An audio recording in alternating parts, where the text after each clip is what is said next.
We're live in 3, 2...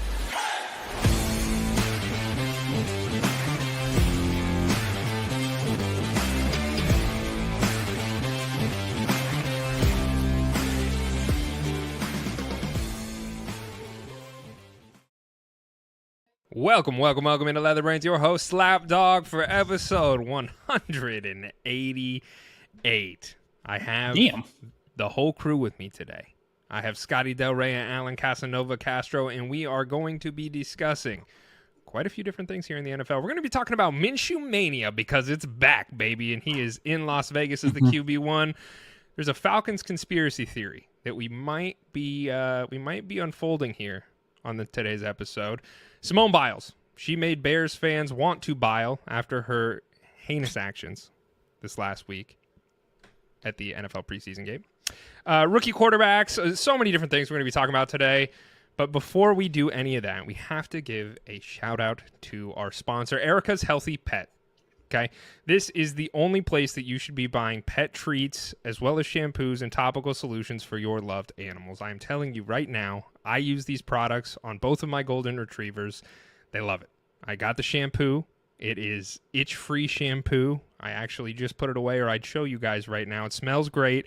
My dog has terrible skin. It has helped him not itch as much, which is great. And then they also have, I bought them some chicken snacks, and they love those as well. So go check out Erica's Healthy Pet and use code LB20 for 20% off your first order, and that is a wonderful way for you to support the show.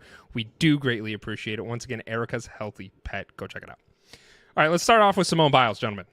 She showed up to this Bears preseason game this last week wearing a jacket intending to support her husband, Jonathan Owens.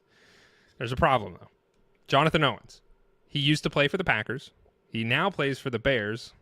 And the jacket that Simone Biles was wearing depicted him wearing a Packers uniform, and it had a giant Packers logo on the shoulder of the jacket. And she was on the field for this game, so naturally Bears fans were a little upset. You guys see this? Mm-hmm. I saw it. Yeah, it would piss me off too. I'd be pissed.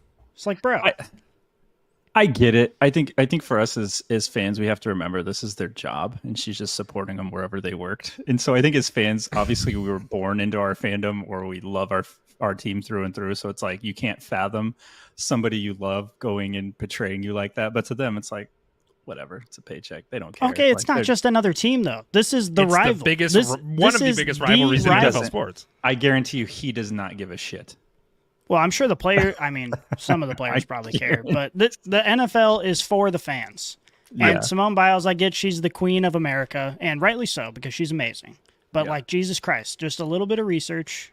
Like, just don't wear Packers shit to the Bears game on the field. That is ridiculous. Like, that's crazy that happened. I agree with Scotty. I think this is a little effed up.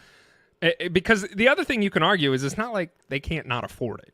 Right? Like, you can afford to get another jacket. Like, you're Simone Biles, your husband is playing in the NFL, and he doesn't care because he's the person who swapped teams. And it's probably because he was just looking for his next job. So he doesn't care about the rivalry so much as him securing his future and getting a paycheck. So he doesn't care. But I can promise you, they can afford to get a new jacket. I think that was I was like, man, that's just not a good look. It's really not. I was not a fan. She needs a little bit of the taste of what fans go through all the time when they go spend $100 on a jersey for a player that gets traded the next year. Yeah, she just got to do that. I mean, we all go through it every season. Why can't she just take one for the team and just literally the bar is so low. Just don't rep your rival. That's all you got to do. Any other team is whatever. This is just the one thing you can't do. You go to the pro shop, and I don't even know if his jersey's going to be in the pro shop. I'm not even going to say that because I don't even think he starts. I think she's got connections. She could probably get one. Yeah, just have. If not, we'll send her Jenna. We get Simone Biles. I know you're a big fan. Just get in touch with us. We'll get you a good jersey for your current team. Yeah, at a discounted rate. Caleb Williams started week 2 of the preseason. It was a pretty slow start, but he made a few very elite plays toward the end of the game. I don't know if you guys saw that off balance, like he'd throw to Odunze down the sideline. Great play. I'm really struggling to find anything bad to say about Caleb Williams right now. I'm just going to be completely honest. I'm not a Bears fan. If anybody, I'm wearing a Cardinals hat. son of a gun, man. Caleb Williams, he looked like he's going to be good. And I know that these are second string defenses for the most part, but man, I'm struggling to I'm buying a ticket, I think, for the Caleb Williams train.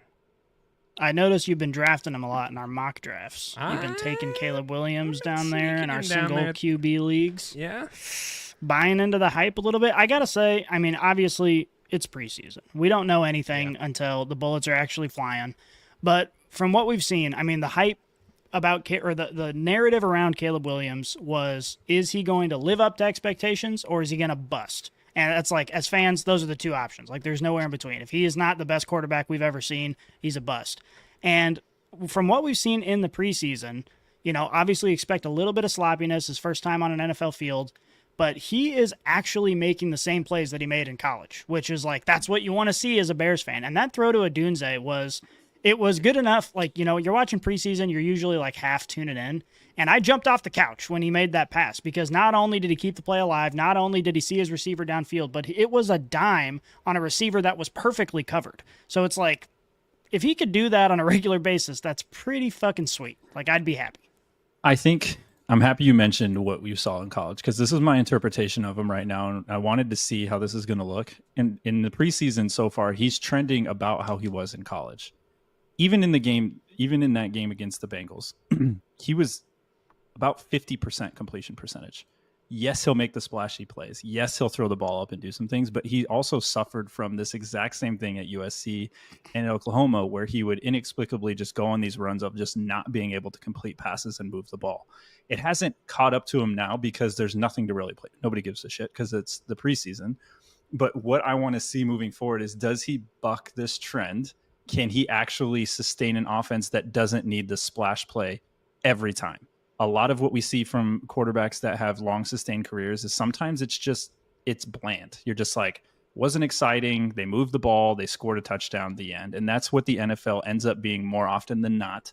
Even Scotty, for us, Mahomes is largely this way where we love the splash play. But then there was a lot of times last year where it's just kind of like he did what he needed to do to win. And for Caleb Williams, he's still suffering from like not a sexy completion percentage, and that's exactly what the NFL teams are looking for. You have to complete passes. You have to move the ball. Yes, the splash plays are amazing, but I want to see if he can correct it because right now he's doing a lot of the same things he did at USC. It was, I'm going to make a couple splashy plays, and then I'm going to throw like a handful of incompletions for no reason because I'm just off schedule or I didn't see it or whatever the case may be. So I'll be interested to see if that changes. Well, and the last thing too is, because I agree with everything you said, but one of the reasons that we make that assessment, especially with quarterbacks, is the supporting cast. Because if quarterbacks are, you rely on the quarterback to make ridiculous plays in order to win games, a lot of times it's because the supporting cast isn't there. And so you have to have a superstar that makes ridiculous plays, and they struggle in certain parts of the game. The Bears don't have that excuse. They've got a great supporting cast, especially on offense. They've got a ton of weapons. They've got a better offensive line. They've got a new running back. Like, this is a team that shouldn't need to rely on Caleb Williams being the best player of all time. And I think now that I've seen him, make some plays, make some good reads, because the other thing too is it's not just the throws. The throws are impressive, but it's the reads. It's how can he keep the play alive when the pocket collapses, that sort of stuff. And I've seen that enough now, against second string defenses. So say what you will about that, but it made me have enough confidence that I think he very well. I think the odds of him being an above average quarterback are now very high. I tend to agree. I think there's a couple things that go into my mind. We talk about the supporting cast, and this is a little side note that I have here, is DJ Moore, wide receiver one.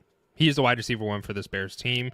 And you look at it in a small sample size, and this is preseason, but in what we saw, when there was two wide receiver sets, it was Keenan Allen and DJ Moore.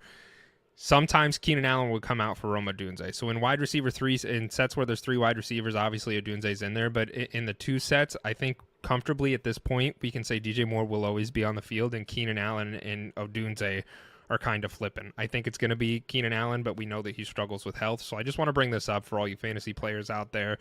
Have some hesitation, because I think as the season progresses, maybe we see more Odunze kind of entering into that wide receiver 2 position. But talking about Caleb Williams and how elite he is and the success that we're expecting him to have, Alan, you mentioned, the flashy plays and not needing the flashy plays, and you're hoping that that eventually the Bears get to the point where they don't necessarily need those, and I tend to agree. But some of it, I think you have to blame on coaching, and you can blame the offensive line as well, because I think we had saw that the offensive line in preseason had broken down some, but you expect that the coaches will be able to coach that out of him, or coach some of that out of him, because you still want that element where you have that in your utility kit to be able to utilize that when you need it. But you're also hoping that, hey, you don't need to scramble every single time. Make this read, make this read, make this read, and go. And my question to you guys is, and I kind of put this tweet out there on social media, or on Twitter, at what point does Eberflus get cut? I mean, do the Bears, and this, I gotten some flack. There was some interesting conversation by some brainiacs that I was having with him, but do they need a winning season? Do they need to show signs of promise? Like, what do you guys think? Is Eberflus on the hot seat here if Caleb Williams doesn't come out and perform? I tend to think that with a rookie quarterback, especially a rookie quarterback that already has so much promise, you at least buy yourself a full season without anyone even talking about it. So I think that no matter what happens with the Bears, even if they're disappointing, you can always fall back on, well, look at all the weapons they have, a lot of new pieces, a rookie quarterback, a rookie potentially star wide receiver. They're going to make flashy plays. They're going to show you that hope. And I don't think there's going to be anyone seriously talking about getting rid of Eberflus this season. You agree with that, Alan? I think I would if people weren't really hand-wringing to get rid of him last season. I think by and large, Scotty's right. To me, it's going to come down to how this looks. If there's a Monday night game where Eberflus is like inept, or like he's just totally misses the call and it's bad and you can directly tie a line to it, costing them a game, I think that seat heats up in an instant. Because if you're the Bears, the one thing you don't want to do is delay firing him, because you want to be the first through the door to like be able to comb through head coaches and figure out who you want. And I know Ryan Poles probably has a short list of a couple guys he's looking at. So I think he's letting this play out. But I think as soon as he's basically waiting for Eberflus to like tie the noose around his neck, not to be morbid, but he's just kind of waiting like, all right, Dan, let's just see. Let's see what you do here. Because if I agree with you, then you're out. Yeah, no, I agree with you completely. I think I get what you're saying, Scotty, and I do agree that you bought yourself time, but it's the product on the field that I think is going to determine if you have a job next year. And it's not, is Caleb Williams failing? Because I don't think anybody necessarily expects him to, and if he shows signs of promise, I think you're okay. But if you show that because of your poor coaching decisions that you haven't been able to not even necessarily mold him into a better quarterback, but make the right coaching decisions to set yourself up to succeed, then I think you're out. Now, if Caleb Williams is just making errant poor decisions, I think you have some ground to stand on. I think going back to what Alan said, it really determines the play that is on the field and what we're seeing, what product we're getting to determine if Eberflus has a job next year. And I think that there is a chance that he might not if they come out and they're failing.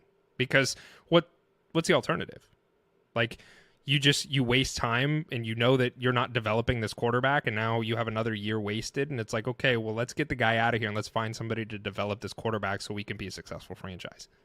Yeah, another wrinkle into this too is you've got names like Mike Vrabel and Bill Belichick out there looking for jobs. So it's not like you're like, oh, let's get rid of our coach for some Joe Schmo who's never done it and we're taking a big risk. You can get coaches that everybody unanimously agrees are awesome.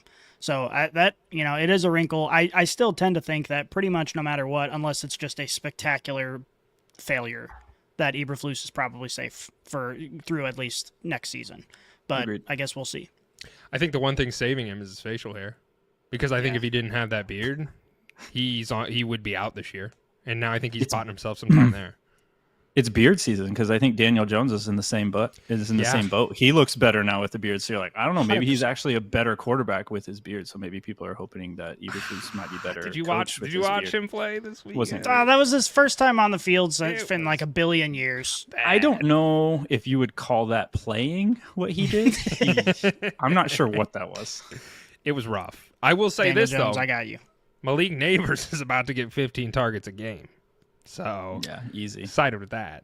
But you're only going to catch like 6 of them because the throws are terrible. Yeah, and they're never going to be in scoring position, unfortunately. Yeah. Which, hey, that's good for fantasy. I'll take Malik Neighbors. I'll take him. We're talking about Caleb Williams, rookie quarterbacks. Let's go over to Bo Nix. He I don't even want to read this because I don't want to say anything nice about Sean Payton. But I will say, once again, Bo Nix looked really good. Bo Nix had me sitting there thinking, do the Vikings regret not taking Bo Nix or trying to get Bo Nix? Like, I don't... He went 8 for 9, 80 yards, and a touchdown.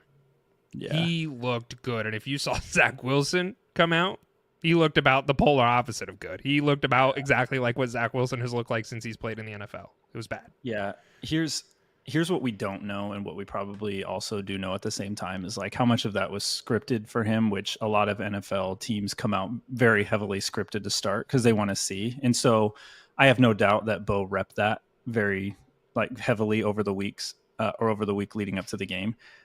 Watching it looked good. I mean, I didn't have much to say bad about the play. The only thing that he messed up on wasn't even his fault, where he was making a play on the first drive and went beyond the line of scrimmage and then threw a dart in the end zone for a touchdown, which they had to take off the board because he was beyond the line of scrimmage.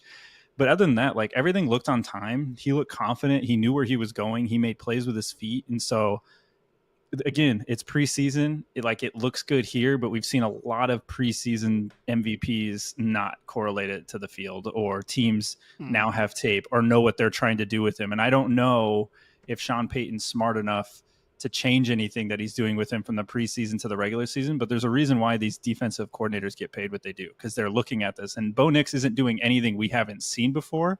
He's just very good at it right now and repping it very heavily. So I think the key is going to be, as the season goes on and things are being repped, do they change what those reps are? Do they change how it looks? Because I don't know if they're going to do that or not.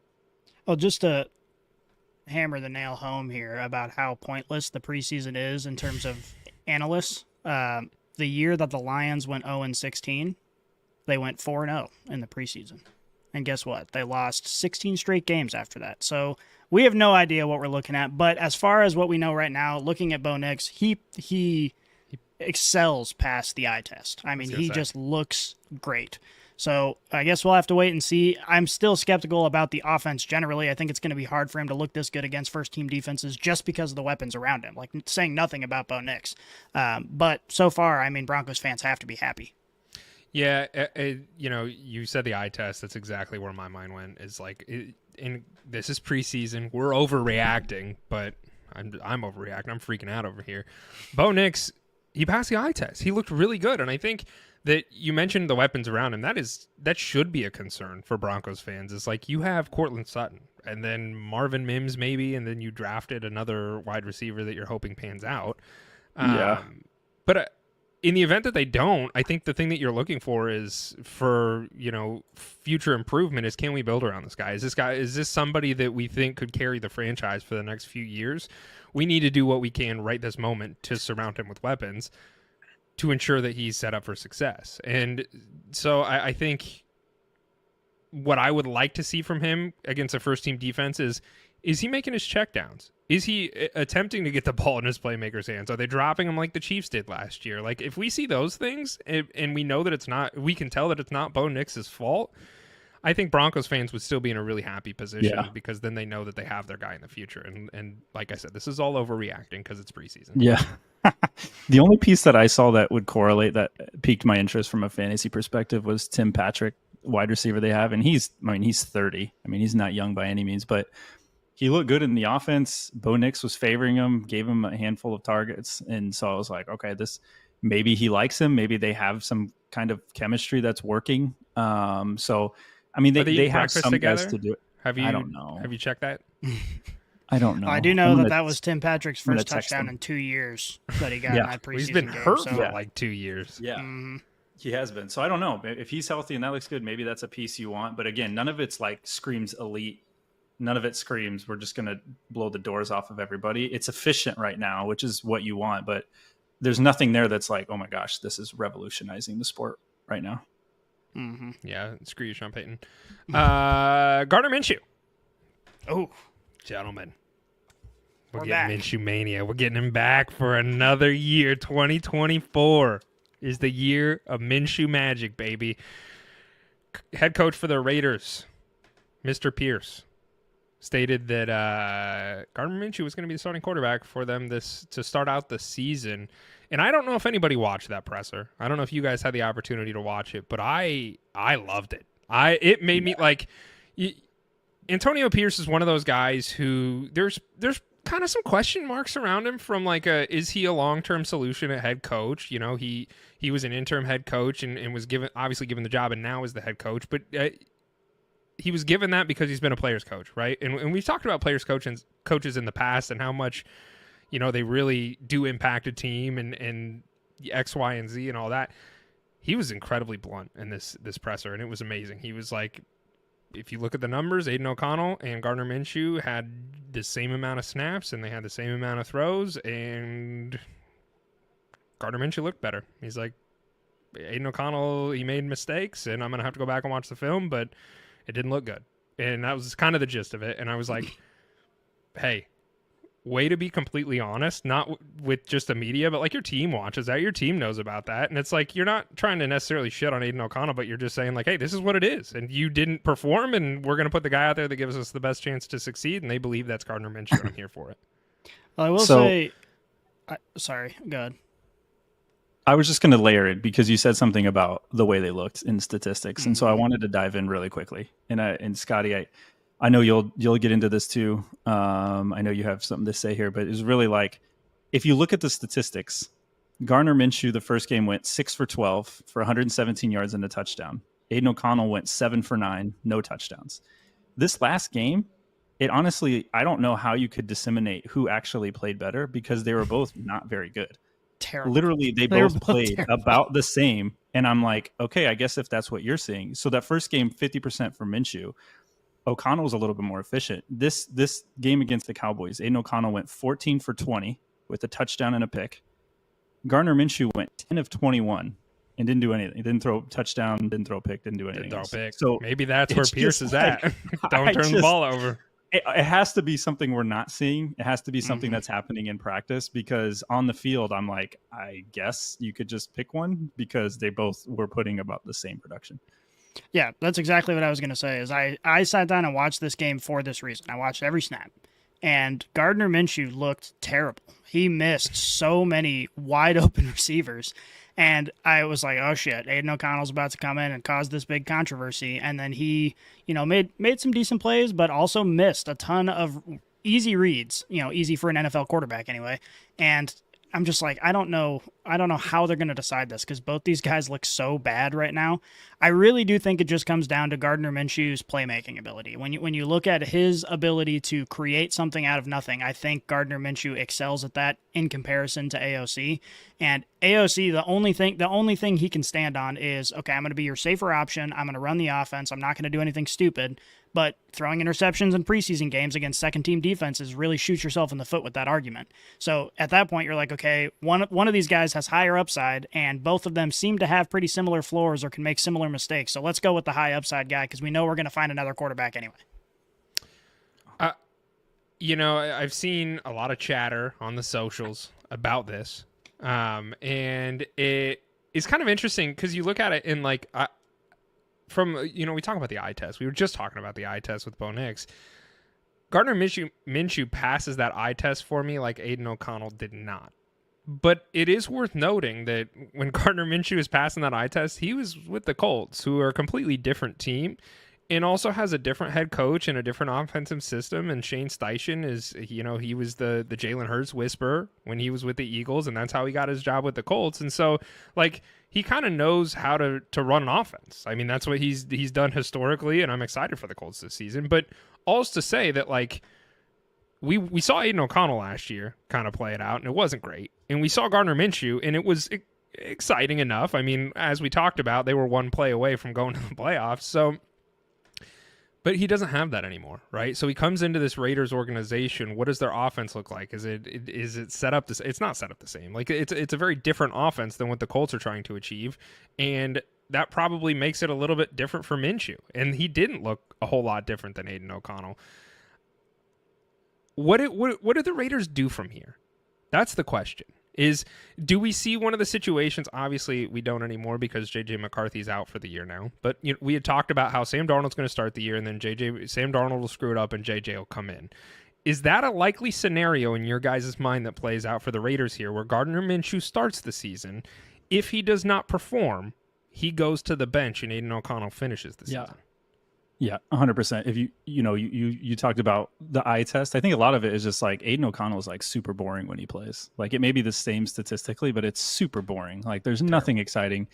And the Raiders being in Vegas, having Devontae, having Max Crosby, and having the people they have, Minshew looks-wise fits the bill more of what this team would want at quarterback. Just like this, mullet, mustache, wearing jorts, like just gunslinger out there, and I think that's honestly what they're leaning parked into. Out in the parking lot, because neither of these guys are going to lead them to the playoffs. So you already know you're not going to the playoffs with any of them. So you might as well sell a few more tickets or have some more eyeballs on you with Minshew, and at least he gives you a little bit more oomph than the total wet blanket that Aiden O'Connell is. Well, and I also think that they know they're not in a situation like the Vikings would have been, which is, okay, how do we play this? Because we want him to be we want JJ to be our long-term guy. So when do we bring him in? And there's a lot of politics that go along with that. The Raiders are in a situation where they're like, okay, neither of these guys are a long-term solution. So let's just try and fight and claw and scrap for every win that we can. So the second Gardner Minshew indicates that he's not capable of doing that, I wouldn't be surprised if they switch back and forth 4 times throughout the season, because just whoever the quarterback is that they think is most likely to help them win that particular game is going to be the one that plays, because there's no long-term ramifications outside of that. They're just trying to scrap something together. I thought about this, and I was 100% thinking where you were. Like, you play Minshew in the dome, you play O'Connell when you're outside and it's cold. Literally, that's what I would do if I was playing Madden, and those are my options. I'd be like, well, this guy's probably just going to not do very much, so at least we're going to hold on to the ball. And then when I have great weather or I'm in a dome, I'm just going to let it rip with this guy. So just to confirm, we are all under the consensus that Aiden O'Connell is not a developmental project that the Raiders are going to try and stick with long term. Everybody on earth is on that page except for the Raiders fans. We posted a clip when we talked about this a few episodes ago, and every response was from a Raiders fan saying, "Oh, these guys are so off base. AOC is going to lead this team to 10 wins." And it's what are you doing? What are you talking about? Everybody on earth looks at Aiden O'Connell and they're like, "Okay, yeah, this guy's cute, whatever." And Raiders fans are like, "Yeah, he might not be a Super Bowl winning quarterback, but we're going to have a winning season with him." And it doesn't make any sense to me. Everybody thinks that. See Bears fans last year with Justin Fields. Everybody thinks that until you're faced with the reality of the fact that, okay, maybe not. Someone's got to lose. You go a different direction, right? That's what but I was in that same. You bring up Bears. I was in that. I was like, they got DJ Moore. This is it. Justin Fields about to be unlocked, but I don't think Aiden O'Connell is. I think that is an insult to Justin Fields to compare him and his upside to Aiden O'Connell. It makes way more sense to me for Bears to be delusional about Justin Fields than Raiders fans about Aiden O'Connell. Maybe. I would agree with Scotty. I don't think we've seen Aiden O'Connell. He's got a little prepubescent stash going on, and he is about as vanilla as it gets when it comes to playing quarterback. If you pull up Aiden O'Connell and Gardner Minshew, just their profile pics on ESPN, they both it looks a tad rapey for me, but it is what it is. I will say, and there's something to be said too. I was taught by good old Coach Wood when we were in high school, and we had our defense meeting, and he said this. He said, "I don't want you guys to go drink, so don't misunderstand what I'm saying, but I would rather have beer drinkers than milk drinkers on this team." If you were to take that quote and put pictures next to both of those descriptions, Aiden O'Connell is like the poster child for milk drinker. That dude is not leading anything. You could just tell by the way he looks, by the way he walks, by the way he talks. No, it's just not going to work. No, I agree with Scotty, man. I love that. Shout out to Coach Wood, too, because that's a badass quote. Yeah, he lives 100 yards from me. I'll go tell him you said hi. Yeah, that's awesome. You guys want to talk about Patrick Mahomes? He did some stuff. We can. Oh, please. If any other quarterback did this, you would be all over it saying, "Can't believe you do this. Look how much fun he's having. Look how much fun they're all having. That looks fun. Sexy. Oh my God. Are you guys describing me? How comfortable they are." I appreciate that. because it's Pat, because it's the Chiefs, everybody's like, no, this is dumb. This is stupid. Why are they even doing this? No, it's stupid because it worked. And it's stupid because it was just like, of course it did. It wasn't stupid. It honestly, I know, it was pretty cool. We're all talking about the behind the back throw that he threw to Travis Kelce. It's pretty sweet. It was sick. Sweet. I mean, it's okay, now let's take a quick poll. Are they trying that shit in the regular season? No. Well, and supposedly, and I don't know this, but I had seen a quote that like they had installed that play for the Super Bowl, and Patrick, and like I said, I don't know how real this is, but Patrick Mahomes is like, there's absolutely zero chance that I'm running that play ever in the Super Bowl. I don't think he runs that with live bullets. No. Well, they didn't even intend to run it in this preseason game, according to Patrick Mahomes. Patrick Mahomes, I mean, they've been practicing it. We've seen clips of them doing this exact play in like training camp. So they've been messing around with it. But Patrick Mahomes was like, that wasn't the play that was called. Kelce ran the wrong route, and he just happened to be in that spot. The defender was in the right area, so I just did it. And so I don't know. I think it's something we could, you never discount the possibility that Patrick Mahomes will do this in any game. I mean, he definitely could. And I think he's doing playing it in 3D the preseason, chess right now. He's like, we would never do this. And he's like, that's all they do all season. So that's the thing. You put it on tape, right? Right. Now it's on tape. So now they're like, oh, so shit. now defenses, whatever you put on tape, the defense will game plan for. It doesn't mean they're going to spend a lot of time. Doesn't mean they spend a lot of time. But if it is on tape, the defenses will be aware of it 100%. They always do. I think... One, I love Pat, but he's full of crap. There's no way that play wasn't called from the onset, because if you look at the play, and Travis kind of does this faux block, and then he kind of flattens out waiting for the pass. He like turns around and is like waiting for it perfectly. That's just Travis Kelce. That's how he plays football. He's just wherever he's at, he just turns around and he's amazing awareness. They're on the same page. I think the allure of it being off script is what is helping their case, just with it being on tape, because it's like, well, we could run this if you want, we might do this, you never know. But I think the idea that it was totally like improvised is obviously not true, because they've been practicing it. But I think there's a possibility that this is just sort of a play where it's not like they're drawing up, okay, this is the behind the back throw. I think it's more of like, if we're in this particular situation and it's there, you can do it, and they've been practicing it. I think that it was cool, and I'm glad that they did it. And did you see Andy Reid's when he was asked about it at the press conference? No, I didn't.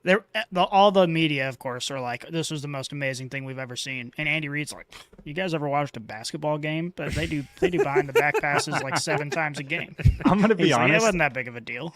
I think I love Andy. If for anything, that D end, if you're a D end now and Pat flattens out on you and you see him, you have to be ready for it. Like, you're gonna think about it. Yeah, but how do you cover that? Because he'll scramble, so you have to contain. You don't. That's what I'm saying. That's what makes it hilarious, because somebody's gonna think about it now. They're gonna be like, "Wait, is this the time I'm gonna end up on a tape because he went behind the pass on me?" And you don't want to do that. So it's like, so do I stay back a little bit, or I'd rather chase every time. For a split second, it's gonna mess with one of the defensive end, and I think that's force it all back inside.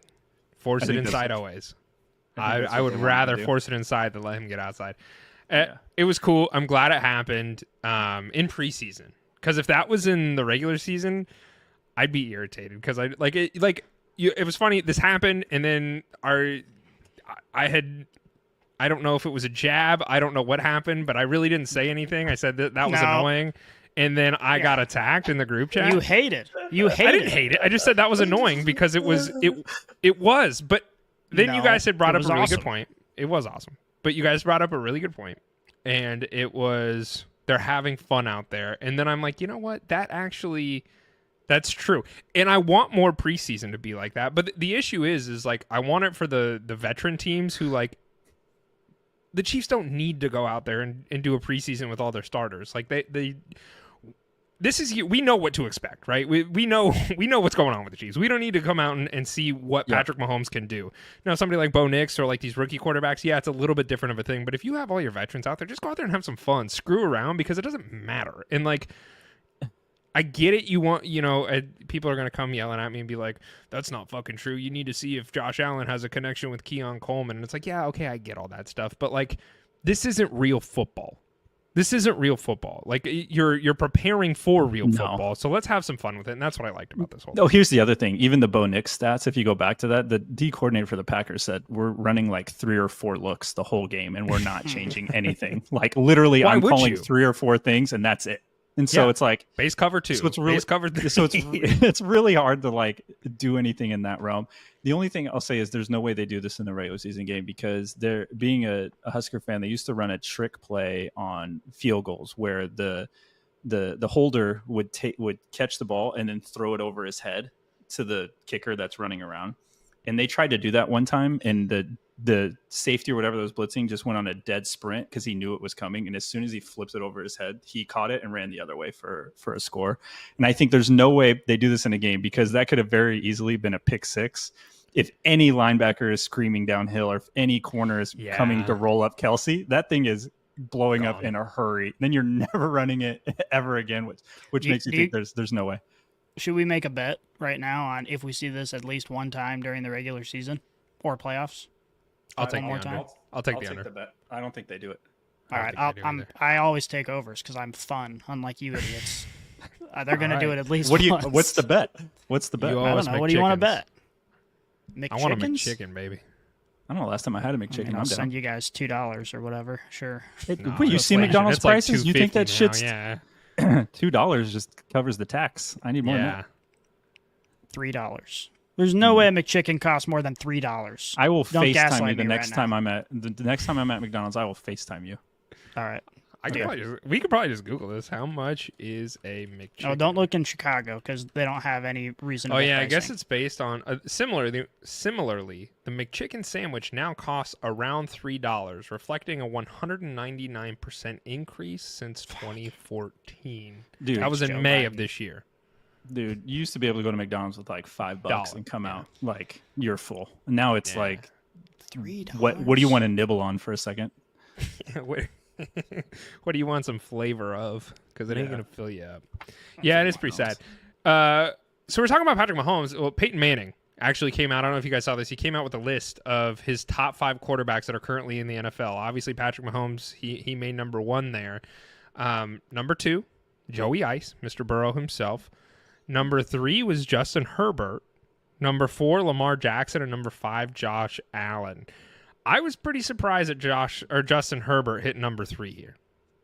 That one kind of shocked me a little bit, and I was like, man, Peyton Manning. If I was Justin Herbert and I heard Peyton Manning say I was the number 3 quarterback in the NFL, I'm lifting down my pants and I'm checking my groin to see how I'm doing because I'm all perked up.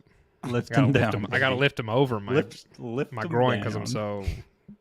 This list, I love these lists. The off season's total list season and whatever season. So these are funny to me. I mean, I get what Peyton's saying here because if you look at just like talent, like if you were to just strip away everything, I think Joe Burrow and Justin Herbert have a shit ton of talent. If you're going for like actual production or like who I would put on my team right now to get things done, I'm going Mahomes, Josh Allen, and then I really don't care after that because I think everybody below there has flaws, whether it's injury prone, whether it's not being able to win, whether it's folding in the playoffs. I think the only 2 quarterbacks in the league right now that have shown that they can win during the regular season, they can win in the playoffs is Josh Allen and Patrick Mahomes. And Josh Allen's really only flaw is that he has to play Patrick Mahomes in the playoffs, so that kind of hoses him quite often.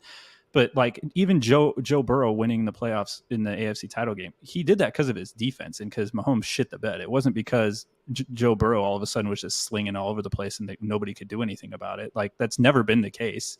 And so I think I respect Peyton Manning, but for me, for the foreseeable future, it's going to go Mahomes, Josh Allen, and then whoever else. Yeah, I mean, if you took away injuries out of this list, like you just say in a fantasy world where the injuries no longer exist, you turn them off like in Madden. Yeah, I think you can make an argument for people like Joe Burrow or even Lamar Jackson. I mean, Lamar Jackson's playmaking ability, if you're not worried about him dying, is second to none. So I don't know. I don't have a problem with the list. I mean, I think we can all agree Justin Herbert, the potential is there, but we've just been talking about nothing but potential for his entire career because he's never had a team. So it's like, I wouldn't even say he hasn't had a team because he has. Like, you can't tell me Keenan Allen and Mike Williams and Austin Eckler were not a good team. They weren't last year because they got hurt too. Well, they also. They've been dealing with injuries for the entire time he's been there. I mean, that's also true. So like on paper, you could say that offense is great, but has it really been? No.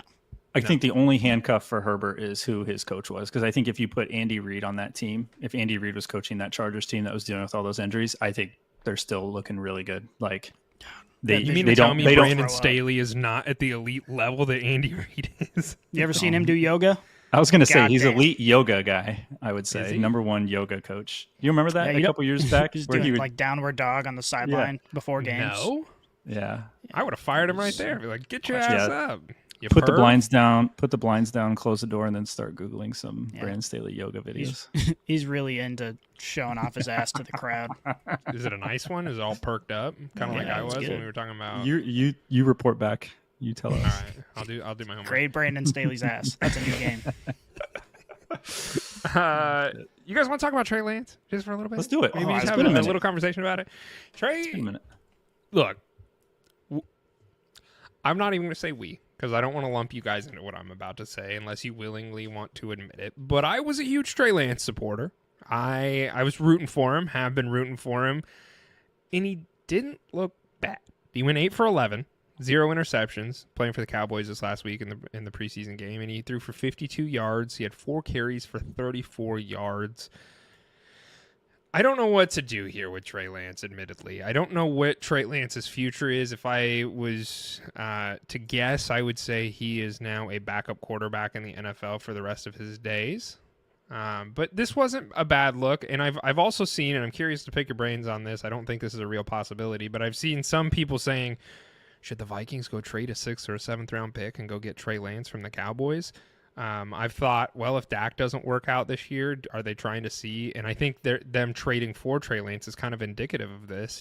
Are they just trying to kind of see and filter out, much like the Steelers are doing with Justin Fields? Is Trey Lance somebody that can even be developed into a quarterback that we would want to pursue without Dak Prescott?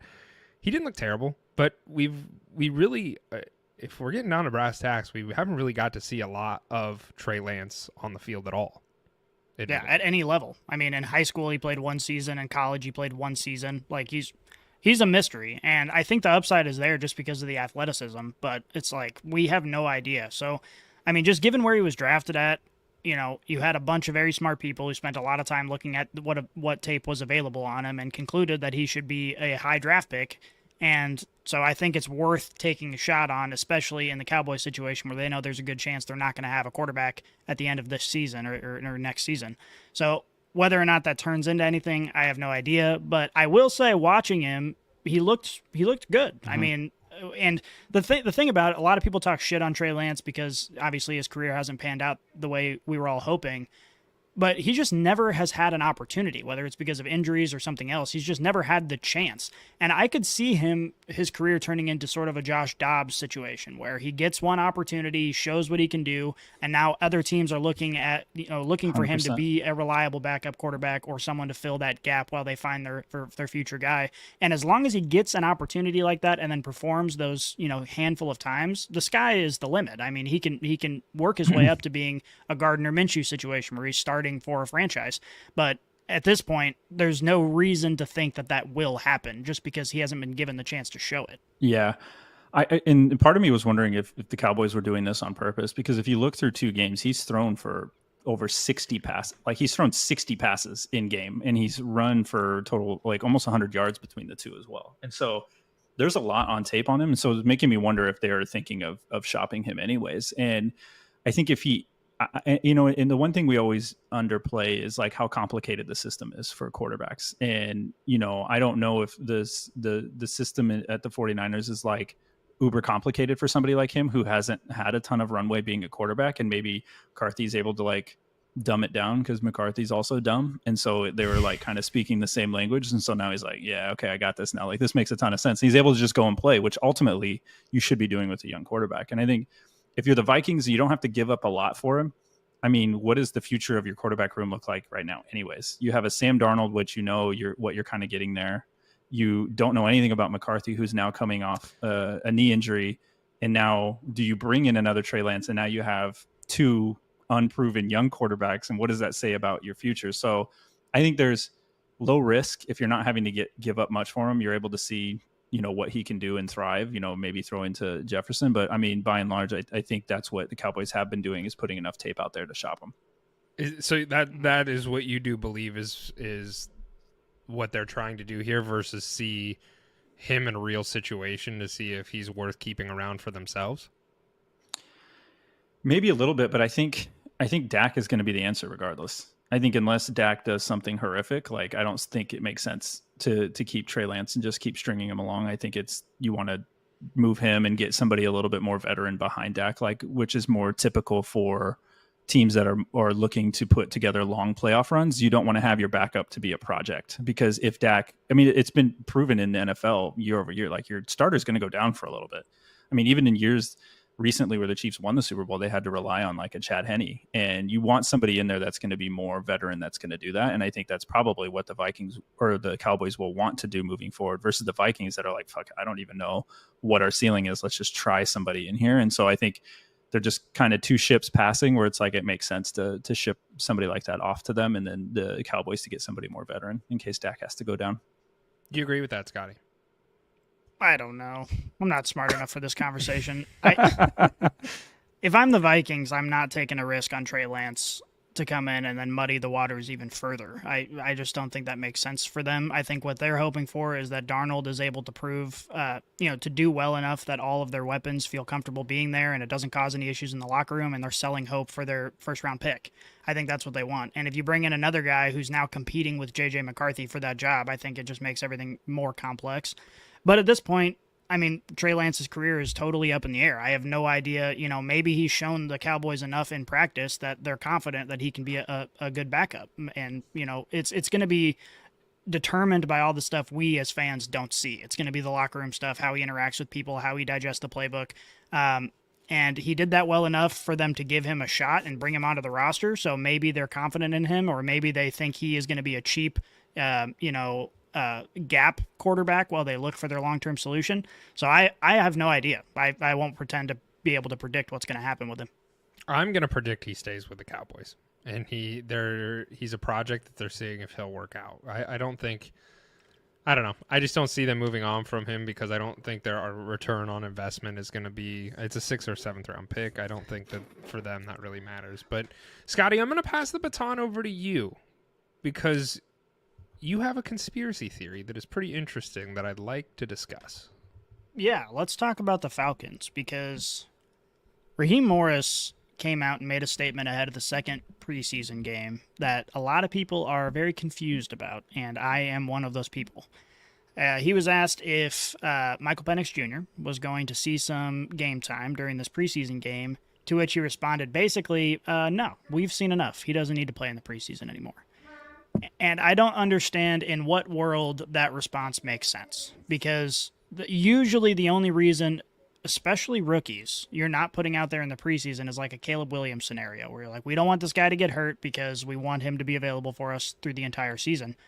So I don't know if they are concerned about Kirk Cousins and his health. Like, right now, Kirk Cousins has been medically cleared. Like, it's, as far as everyone knows, Kirk Cousins is going to be, easily the starter on week 1, and it's not going to be an issue. But I don't see a reason why you don't want to see to give Penix those live reps and see him in action and see what he's able to do and find ways to develop him, especially if you want him to be your long-term solution, not this year, not next year, but several years down the line. Why are you not giving him all these reps while you can? Unless you're concerned about Kirk Cousins' health and you think you're going to absolutely need Penix, and if he gets injured, it's going to derail your entire season. So I don't understand that. The other side is, we haven't heard anything specifically, but we know that Penix, his big downside was his injury history. He's gone through some major injuries throughout his college career, and maybe they're just being extra cautious with him, and maybe there's some reason why they're concerned about that in this moment, but there's nothing that we've heard of. So I just have no idea what the thought process is here, and I was just dumbfounded why you wouldn't want to see your rookie quarterback in the preseason when he's not going to be your starter for the next several years, according to you. I think you're right on a few things. I think, and I said this before, I don't think Kirk's going to make it the whole season. And I think they know that. I think this is why they drafted Penix, is because they needed something there. But I don't think I think a little bit could be the Kirk Cousins is not completely healthy, and then you don't want to get your insurance policy hurt too. Like you don't want to take a hit there and also be worrying about your starter. I think if I'm the Falcons, this is going to be super interesting because they start the season. I think it's Steelers, Chiefs, Eagles. Like those are not easy. Those are not easy defenses to roll out there and figure out if Kirk Cousins is a statue or not. And then do you put Penix out there and be like, hey, good luck, man. Like these are like 3 of the best defenses you'll probably see all year. Have at it. And so I don't know. I'm still in the boat that I don't think Cousins is ever going to make it back completely healthy, even though he isn't super mobile. Like I think further hindering his limited mobility anyways is not great. And so we'll see how this plays out. But I think there's something to what you're saying, Scotty. I struggle. I mean, this is really mind boggling. Like it truly, I don't know where to go at either, because a lot of times we can kind of have guesstimates based upon what the coaches are deciding as far as why they're thinking that way. This one, I have no idea. And I struggle with this because Kirk Cousins is your starting quarterback. You paid the guy to be your starting quarterback. He is going to be rolled out week 1 as your starting quarterback unless he's not actually medically cleared or he's not looking good or whatever that reason might be. Why would you not put Penix out there? I don't understand. Here's a theory to further, since we're in this conspiracy theory. Kirk Cousins, they paid him to be the quarterback, the starting quarterback at that time. Did they think they were going to have a shot at getting a top tier quarterback that they wanted to fall to them like they did? That's the answer. That's the question we all have. If that front office didn't truly think they were going to be able to get up and get a quarterback like that, they get Kirk Cousins. And they had the 8th overall pick. It happened in the draft. They're like, wait, we actually really but during the process, they grade out all the quarterbacks. You know what I mean? You could make a decision with limited information, and not that that's right either, but I'm assuming if I'm reading the tea leaves, they made a decision with limited information about the quarterback class, knew they weren't getting like a Caleb Williams or anybody else. So they're like, okay, let's go get Kirk Cousins. And then through the draft process, realize like, wait, we actually like this dude from Washington. And we're not sure about Kirk Cousins. So let's just draft him. That's like, if I'm trying to give them an out, that's probably the out that I would give them of like why they made these decisions. So let's say hypothetically, or if these tea leaves that you're reading may be right, we're under the assumption that Michael Penix is already a better quarterback than Kirk Cousins. And I have a hard time believing that. I really do. And that's not to say he won't be better than Kirk Cousins, but rolling out as a rookie, you can't tell me that Kirk Cousins is a worse quarterback than Michael Penix. So regardless, play him. Even if your tea leaves are right, you still play Michael Penix and you roll Kirk Cousins out, and then you get Michael Penix a little bit more playing time, get him a little bit more comfortable. And I get that it's not maybe first string defenses, but get him comfortable, or at least some valuable reps in a live situation, versus the alternative is you're like, yeah, we've seen what we need to see. He hasn't played in the NFL for more than 15 snaps, and he's going to be our guy going forward. Like, it's going to be Kirk Cousins, I think. I think it has to be. And not to mention, I mean, all the play aside, all the football strategy aside, from a PR perspective, this is a nightmare. Like, now you are causing everyone around the country to be like, what's going on behind the scenes here? Because, like, to avoid that, all you got to do is say, all right, we're going to have Penix go out and play 3 drives, and then we're going to test out our 3rd and 4th string quarterback to see who's going to make the roster. Like, you only have to have him see the field for a limited amount of time to keep this conversation from happening all over the country. And now that you said, yeah, we don't need to see him, now it's like, oh, shit. Like, is this organization inept? Like, is Raheem Morris kind of a moron? Like, you could keep that from being discussed if you just played him for a little bit, at least. I don't. We'll see what happens. We'll see. I firmly do believe Kirk Cousins is going to be rolled out week 1. I think there's no alternative. And if he looks like shit, and maybe that's what they're waiting on, is if Kirk Cousins looks unhealthy, looks like he's not the same caliber he was with the Vikings, that's going to be the fuel in the fire that the Falcons are going to need from a PR perspective to roll Michael Penix out the following week. But that's the only alternative that I see playing where Michael Penix enters the field early, because I'm having a hard time believing that he's better than Kirk Cousins out of the gate. Yep. Let's talk about Brian Flores very quickly. I don't know if you guys had seen this or not. It had just come out yesterday, but video of Tua Tagovailoa. He went on Le Batard. I don't know if I'm saying that right. It's a podcast. Shout out Le Batard. Did you really just do that? You guys both seriously don't know who that is? No. You've never seen the Dan Le Batard show? No. He's on ESPN. He's also over there at Radio Waves. Dan Le Batard. Dan Le Batard. That's where Tua was. Le Batard, baby. Batard. That's sorry, Dan. Yeah, His name's sorry, Dan. Dan. Sorry, Dan. Yeah. We're big fans, actually. Yeah, love you. Your show's great. He had Tua on, and this was kind of sad. Like, I know we're making light of us butchering the podcast name, and this guy's name, but some dude. Yeah, some guy on ESPN. Nobody knows him. Le Batard. Tua was being interviewed about his tenure with Brian Flores of the Dolphins, and this kind of soured me a little bit on Brian Flores because there was a lot of Brian Flores was the former head coach for the Dolphins. He got fired. There was a lot of uncertainty and confusion there about what was going on behind closed doors. Brian Flores had said it was racism. Brian Flores had also said that they asked him to throw games so they could get a better draft pick. There was a lot going on at that time, and it left a lot of air of uncertainty. But then you hear things like this, and Tua had said, basically, Brian Flores was saying, like, you're bad. You don't deserve to be here. You are not good at football, and that he sucked. And then when Mike McDaniels had kind of come in, it was almost the polar opposite, where Mike McDaniels was like, dude, you're really good at this. Like, you are amazing. You do deserve to be here. And Tua had just kind of said, from a mentality standpoint, he goes, that was really hard. He goes, because, if you hear something every single day, you start to believe it. He goes, the good or the bad. And it's been kind of a mental struggle for me to go from like somebody telling me that I'm not good enough to a guy coming in and saying the exact opposite. And this makes me like Mike McDaniels even more, because I tend to believe Tua, because Mike McDaniels came in, and I don't know if you guys remember this or if you even had ever heard this, but Mike McDaniels had come in and made basically cut together hundreds of plays that Tua did really well and showed Tua and was like, dude, you are good. And at first I was like, okay, is the media getting to him? Because a lot of people are saying Tua's a bad quarterback. Is he doing this to boost his confidence? But then you hear Brian Flores probably mentally screwed Tua up a little bit, and Mike McDaniels was trying to unscrew that up a little bit and get the best out of his quarterback. So I bring all that up. That just was it. Brian Flores is now the defensive coordinator for the Vikings, and it is not a good look for him, and that's just not something you want to hear about any coach.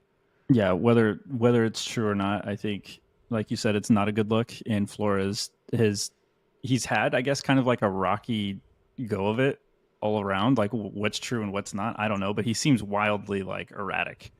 Is basically the only thing I can draw a line to. And so I wouldn't put it past him. We talk about, and this is, we went up to Peyton Manning's list, and he's like, who's the best quarterbacks? We forget how much of it is mental. Being a quarterback is mostly mental. You're checking, you're getting the play in, you're making sure everybody's lined up correctly, you're reading the defense, you're doing all these things. Then you run the play and throw it. So it's a very short window where you're athleticism really has to take over, and most of it is mental. And if Brian Flores was just volleyball spiking his mentals right through the ground saying he sucks, I kind of get that. You know what I mean? I don't think any one of us is above any kind of mental instability, especially if our coach or our boss is telling us we suck all week. Yeah, good luck trying to perform at any kind of peak level. So I mean, it makes sense why McDaniel was doing that. I think it kind of breathed some life into Tua and kind of getting him playing better. And then unfortunately scrambled his brain again through that one season. So I don't know where his brain is now, because it was I'm not confident. Now my brain's scrambled, and now I'm trying to get confident and my brain's scrambled. So Tua's brain's had a rough go of it over the last few seasons. Yeah, and I know we're about to run out of time, so I'll make it quick. But it just goes to show how hard of a job coaches have too, because when you're coaching, we like to think that the coaches have a personality and they come in and everybody, immediately follows them. But especially when you're talking about quarterbacks, your strategy of coaching in terms of the way that you implement your plans and the way you talk to your players, it has got to change so much depending on who your quarterback is and what they're capable of handling. Someone like Tom Brady, I think, would take criticism very well, or he's going to scream back at you, and there's that mutual respect there. Someone like Tua might need to be reassured a little bit more, and there's nothing wrong with that. I mean, you could still be a great quarterback either way, but your coach has to know those things and be able to treat players accordingly. That's part of coaching, baby. And it sounds like Brian Flores did not do that very well with Tua, unfortunately. Sorry to hear that. And Mike McDaniels, you're a good dude. All right, that's all the time we have. Gentlemen, I love you guys very dearly. This was a blast. We got super silly, and we had some great conversation. Excited to do it again next week. All you brainiacs out there, go hit subscribe. Go hit the like button. I love each of you. I appreciate each of you. Go check out leatherbrains.com as well while we're at it. There's some great articles out there daily coming out from our fantastic writers on a plethora of different NFL content. Go check it out. Let's get out of here. We are out. If you enjoyed this episode, make sure you tune into our new releases every week on your favorite podcast app. Follow us on Twitter, Instagram, and Facebook, and check out leatherbrains.com for all of your fantasy football needs. And remember, Brainiacs, a championship should be more than a fantasy.